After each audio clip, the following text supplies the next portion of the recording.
services for adults with post-stroke aphasia in Malaysia. Hi, I'm Zhi Zhi. I would like to acknowledge my advisory team who had all presented earlier today. So I'm an SLP from Malaysia and I'm doing my PhD at UQ right now. And this is some preliminary findings from a survey we did with SLPs in Malaysia about the services they provide for adults with post-stroke aphasia. So a little bit of background information. It's a very diverse country. So we have Malay, Chinese, and Indian as the three main races, and a whole lot of indigenous population. So incredibly diverse in terms of language and culture. However, when we look at the stroke rehabilitation services, it's extremely limited, even though stroke have been consistently the top 3 leading cause of death in the country. And there hasn't been any study specific about aphasia rehabilitation yet, but it's likely that the services are very limited as well when we see there are less than 300 SLPs serving the whole country.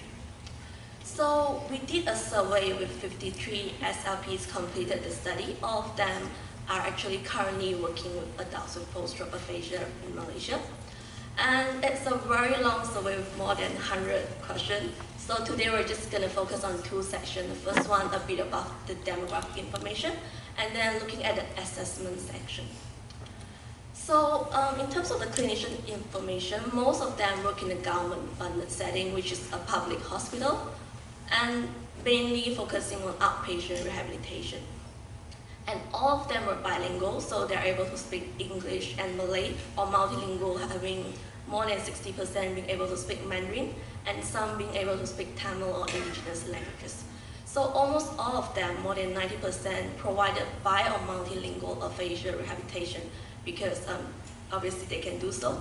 And so comparing with the data from SLPs providing called aphasia rehabilitation in US and Australia, there are only around a quarter of them being able to do so.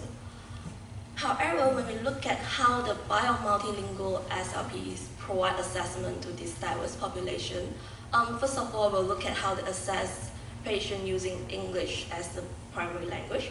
Most of them still use a non-standardized language assessment, even though we do have Western language assessment available because they think that is not culturally appropriate. And to assess in a language other than English, so that's where we have our main concern, where SLPs reported there's no standardized language assessment for use in their workplace or even for the whole country, except for one SLP that reported they're using the Singapore aphasia test, which is developed in English and Mandarin. So how does all this SLP assess in languages other than English? So most of them actually use a modified version of a standardized language assessment. You can see that in Malay and Mandarin, they are modifying, translating, or adapting a lot of well-known aphasia tests like BDAE, WAP. But they are also taking, adapting tests from other Asia countries, such as they're using translated Singapore aphasia test for Malay, and concise Chinese aphasia test and Taiwan Boston naming test for Mandarin.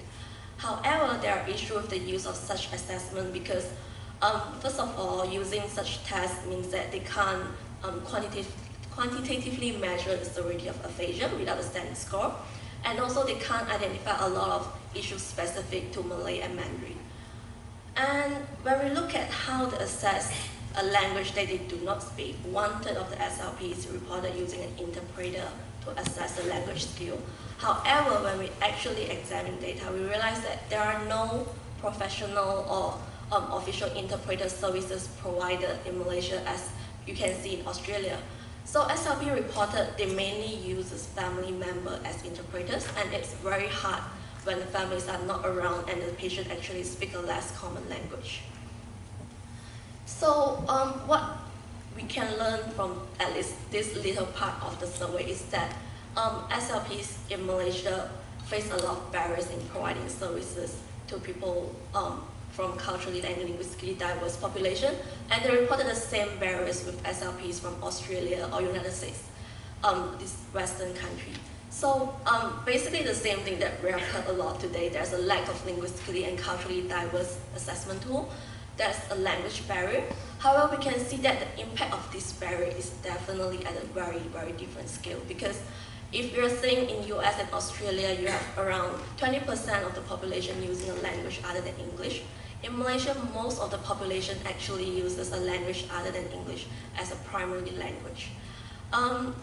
So these are some of the findings from the assessment section, and we will continue to look at the findings in terms of other area of management and to map this against the international best practice statement and clinical practice guideline.